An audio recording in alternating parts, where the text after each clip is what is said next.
Assalamualaikum warahmatullahi wabarakatuh. Kembali lagi dengan Bu Fariha pada pembelajaran biologi kali ini. Kali ini kita akan mempelajari materi baru, yaitu materi virus. Pasti kalian udah sering mendengar kata virus ya. Yang akan kita pelajari yang pertama adalah sifat-sifat virus, kemudian yang kedua struktur virus, yang ketiga replikasi virus, dan yang terakhir peran virus dalam kehidupan kita. Mari kita pelajari satu persatu. Sifat-sifat virus yang pertama bukan merupakan sel atau aseluler. Dia bukan tumbuhan, bukan hewan, dan juga bukan bakteri, mikroorganisme sekalipun. Mengapa seperti itu? Karena virus hanya dapat berkembang biak jika dia menempel pada sel inang. Mengapa bisa berkembang biak jika menempel pada sel inang? Karena virus tidak memiliki organel sel, yaitu ribosom. Sehingga dia meminjam ribosom dari sel yang dia tempeli. Kemudian ciri yang selanjutnya atau sifat yang selanjutnya adalah tersusun atas satu saja asam nukleat. Bisa RNA saja ataupun DNA saja. Kemudian yang kedua adalah struktur virus. Struktur virus nanti kita akan mempelajari ukurannya, kemudian bentuk tubuhnya, dan yang terakhir susunan tubuhnya. Yang pertama, ukurannya. Ukurannya teramat sangat kecil. Tidak dapat kita lihat menggunakan mikroskop yang kita punyai di lab sekolah kita. Karena harus menggunakan mikroskop elektron yang menggunakan perbesaran hingga 30.000 kali. Silakan kalian lihat ini. Ini adalah perbandingan ukuran virus. Ini ada sel darah merah, kemudian di sini ada bakteri Escherichia coli yang ada di usus kita. Kemudian di sini ada partikel-partikel yang nanti kita akan lihat. Jika diperbesar, ukuran sel darah merah kita itu 10.000 nanometer diameternya. Ketika diperbesar, ukuran bakteri Escherichia coli ini sebesar ini. Ketika diperbesar, ini perbandingan antara sel darah merah kemudian ini sel bakteri. Ketika diperbesar nanti akan tampak lebih besar. Kemudian di sini ada virus, ada beberapa organisme lain. Yang ini ada smallpox virus. Kemudian ini bakteriofag. Bakteriofag ini adalah adalah virus yang menginfeksi bakteri Escherichia. Kemudian di sini ada virus polio. Di sini ada bakteriofag juga. Kemudian di sini ada virus yang menyerang daun tembakau. Silakan kalian perhatikan perbedaan ukurannya. Ini ada sel darah merah kita. Kemudian bakterinya sekian. Virusnya bahkan tidak terlihat ya. Sangat tidak terlihat. Perbandingan ukurannya 10.000 nanometer untuk sel darah merah kita. Kemudian untuk ukuran virus polio ini 30 nanometer. 30 nanometer.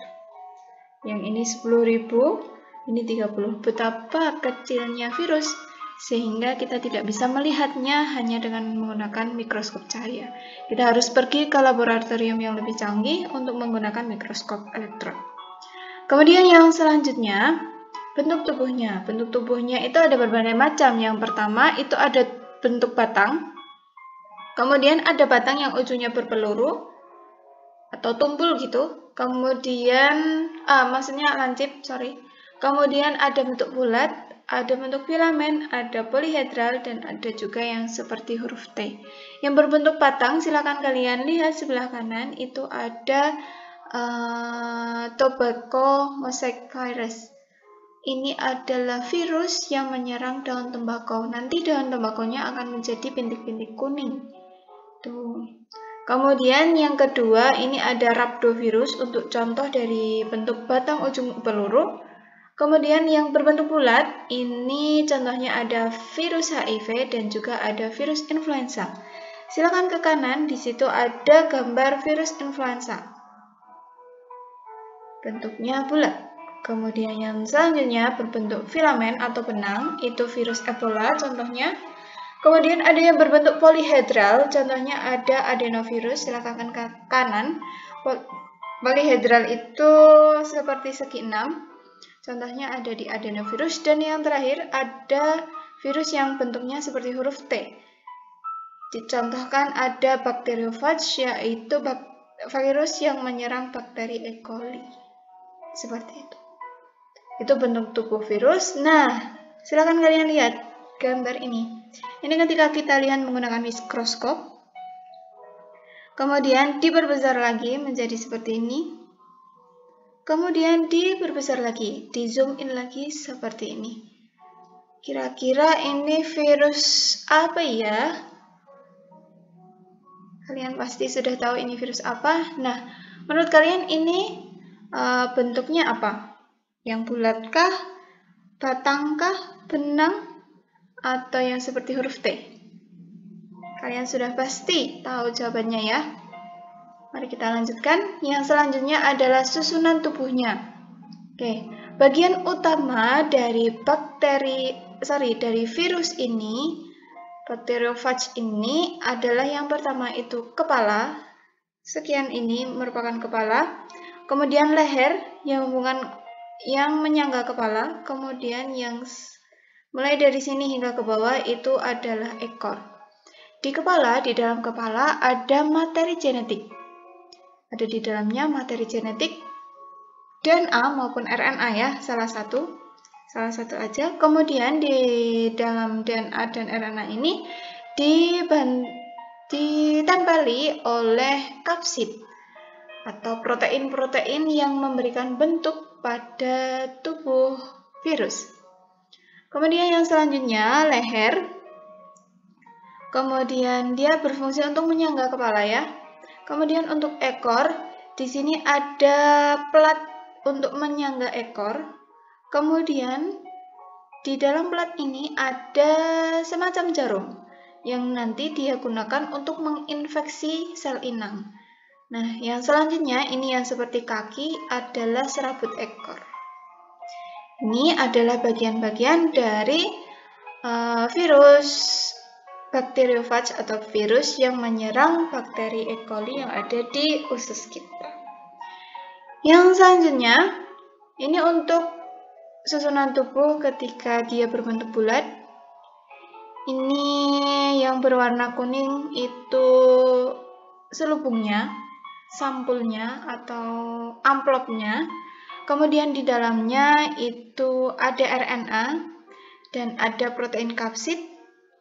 Kemudian yang berwarna ungu ini dinamakan glikoprotein. Kemudian yang selanjutnya ini untuk virus yang berbentuk batang. Di dalamnya itu ada RNA. Kemudian ini dilindungi oleh kapsid. Nah, kalau di virus yang berbentuk batang ini nampak penyusun kapsidnya yang dinamakan kapsomer.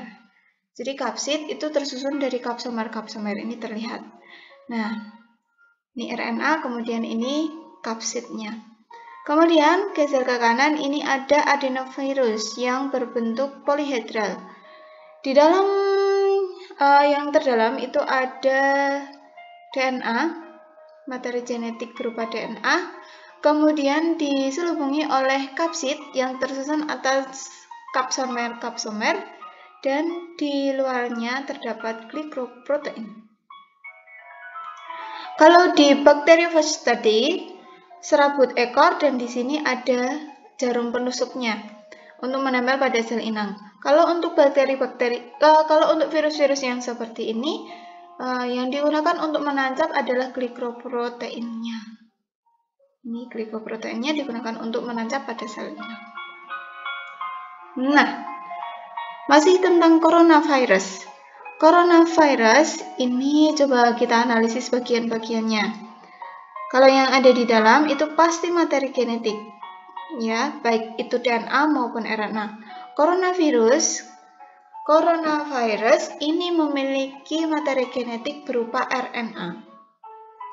Kemudian ini yang berwarna merah itu adalah selubungnya atau selaputnya. Kemudian yang di luar ini adalah glikoproteinnya. Kemudian partikel-partikel lain itu juga proteinnya yang berwarna hijau, kuning, maupun biru. Nah, loh Bu, tadi katanya ada kapsidnya. Iya, RNA yang ada di dalam bola ini, dia sudah ditempeli oleh kapsid. Seperti itu. Oke, next.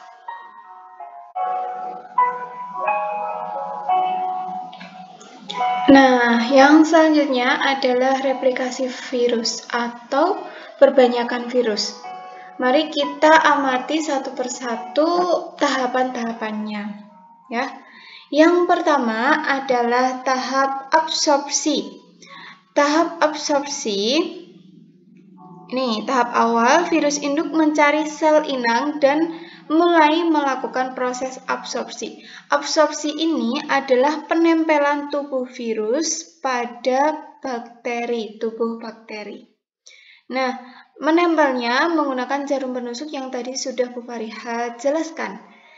Ketika virus sudah melakukan absorpsi, kemudian melakukan tahap penetrasi. Tahap penetrasi itu adalah ketika asam nukleat yang ada di dalam tubuh virus masuk ke dalam sel inang. Jadi di dalam sini ada asam nukleat, bisa DNA maupun RNA, kemudian nanti dia masuk ke sini. Itu namanya penetrasi dan jadilah seperti ini. Jadi di sini ada DNA atau ada asam nukleat dari virus dan di sini ada DNA dan RNA dari bakteri. Ya. Setelah itu perlu diperhatikan replikasi virus itu ada dua jalur, ada dua daur. Ada daur litik dan ada daur lisogenik. Kita pelajari dulu yang lebih sederhana. Setelah melakukan tahap penetrasi atau penanaman asam nukleat, kemudian ada tahap penggabungan. Jadi, asam nukleat dari virus itu menempel, menggabung dengan asam nukleat pada bakteri. Kemudian, jadilah yang dinamakan profag. Kemudian, bakteri ini melakukan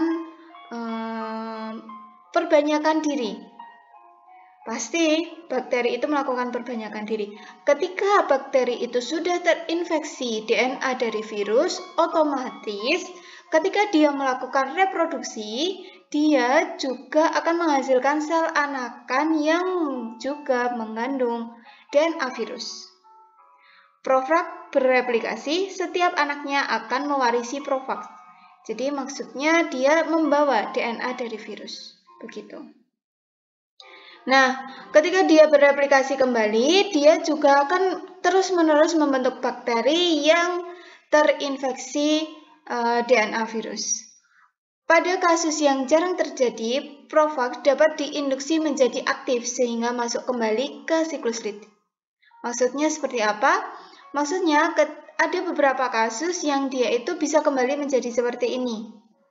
Dia lepas, kemudian masuk ke daur litik. Tahapan yang selanjutnya setelah tahap penetrasi adalah tahapan sintesis dan replikasi.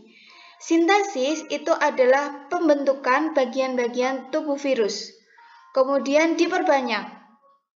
Bagian-bagian tubuh yang dibentuk tadi diperbanyak. Setelah itu masuk tahapan yang selanjutnya, yaitu tahapan perakitan. Bagian-bagian dari tubuh virus yang sudah dibentuk tadi kemudian dirakit. Kemudian dirakit menjadi tubuh virus yang sempurna. Setelah perakitan itu selesai, tahapan yang selanjutnya adalah tahapan lisis atau pecah, yaitu ketika tubuh sel inang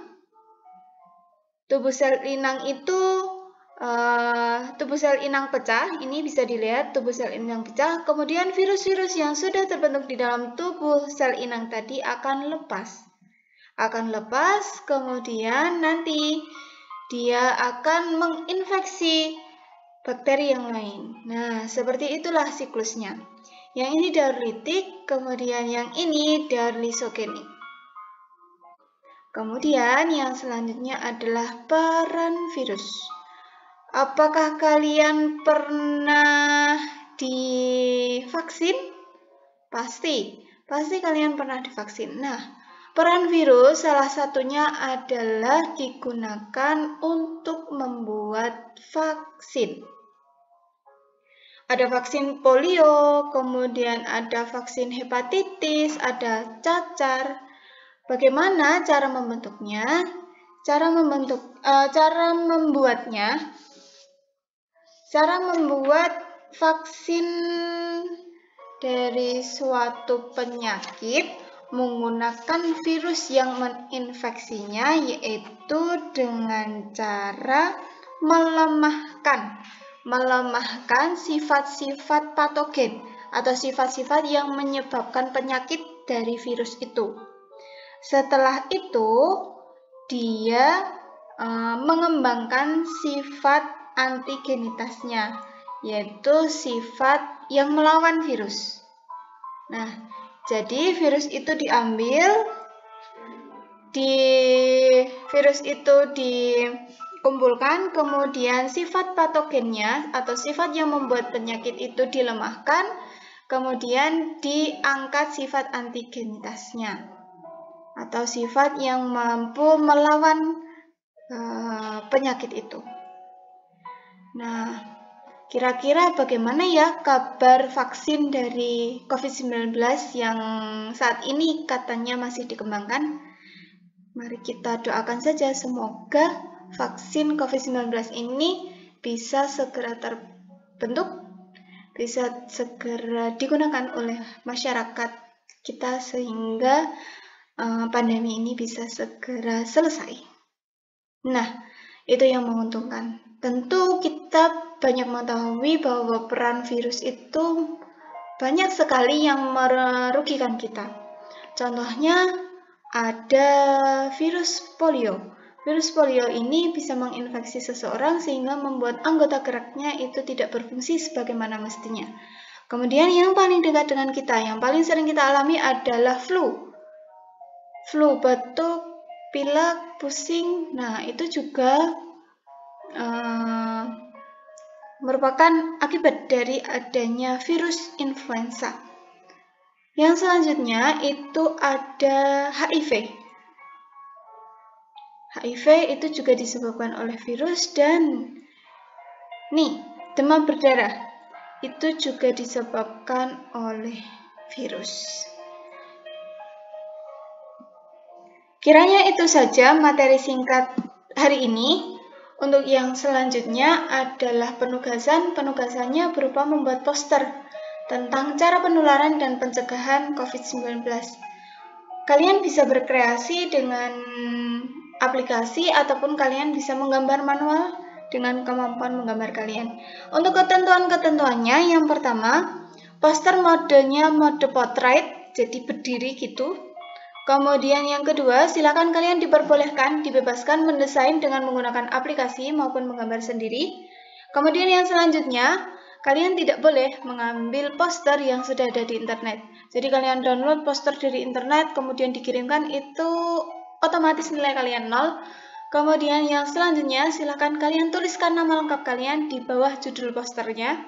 Dituliskan kecil saja, jadi tidak mendistract judul poster kalian. Silakan ditulis kecil di bawah judul poster. Kemudian yang selanjutnya, yang paling penting adalah ketika kalian membuat poster, tulisan yang kalian gunakan harus mudah terbaca oleh audiens. Baik itu ukurannya maupun jenis fontnya, silahkan kalian bisa sesuaikan.